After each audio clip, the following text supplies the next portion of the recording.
एक तरफ ईरान युद्ध की वजह से कच्चे तेल की कीमतें तेजी से बढ़ रही है और दूसरी तरफ भारत की अर्थव्यवस्था दे रही है मजबूती का बड़ा संकेत।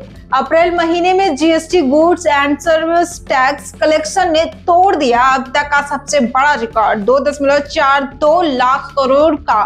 क्या ये संकेत है कि भारत की इकोनॉमिक वैश्विक संकट के बावजूद मजबूत बनी हुई है या फिर इसके पीछे छिपी है कोई अलग कहानी? आज के इस वीडियो में हम समझेंगे जीएसटी कलेक्शन में आए इस बड़े उछाल का मतलब क्या है, किन राज्यों ने सबसे ज्यादा योगदान दिया है और क्या बढ़ती तेल कीमतें आगे जाकर इस ग्रोथ को प्रभावित कर सकती है। सबसे पहले बात करते हैं रिकॉर्ड की। अप्रैल 2026 में भारत का जीएसटी कलेक्शन 2.42 लाख करोड़ रहा, जो पिछले साल अप्रैल 2.37 लाख करोड़ से 8.7% से ज्यादा। वहीं अगर नेट जीएसटी कलेक्शन की बात करें तो ये 2.11 लाख करोड़ रहा, यानी 7.3% की ग्रोथ। ये लगातार बढ़ती आर्थिक गतिविधियों का साफ संकेत देता है।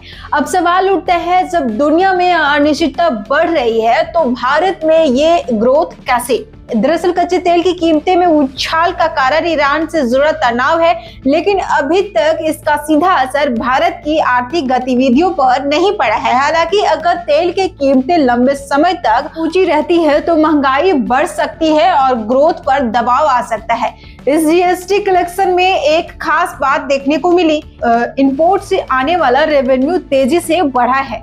अप्रैल में इंपोर्ट रेवेन्यू 25.8% बढ़कर 57,580 करोड़ पहुंच गया, जबकि डोमेस्टिक रेवेन्यू सिर्फ 4.3% बढ़ा। यानी साफ है कि इस ग्रोथ में एक्सटर्नल ट्रेड की बड़ी भूमिका रही। अगर राज्यों की बात करें तो जीएसटी कलेक्शन में टॉप 5 राज्य रहे हैं।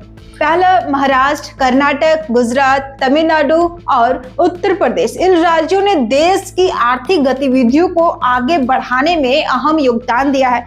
पूरे वित्तीय वर्ष 2025 से 26 की बात करें तो ग्रॉस जीएसटी कलेक्शन 8.3% बढ़कर 22.27 लाख करोड़ हो गया है। वहीं net GST collection 19.34 lakh crore रहा, जो पिछले साल के मुकाबले 7.1% से ज्यादा है। ये दिखाता है कि वैश्विक चुनौतियों के बावजूद भारत की आर्थिक मजबूती बनी हुई है। तो कुल मिलाकर जीएसटी कलेक्शन में रिकॉर्ड बढ़ोतरी ये दिखाती है कि भारत की आर्थिक गतिविधियां अभी भी मजबूत है, लेकिन कच्चे तेल की कीमतें अगर इसी तरह बढ़ती रही तो आने वाले समय में महंगाई और ग्रोथ पर दबाव पड़ सकता है। अब देखना होगा कि सरकार इस स्थिति को कैसे संभालती है और क्या ये ग्रोथ लंबे समय तक टिक पाएगी या नहीं। अपनी राय कमेंट सेक्शन में जरूर बताएं। क्या आपको लगता है भारत की इकोनॉमिक इस ग्लोबल संकट को झेल पाएगी या नहीं?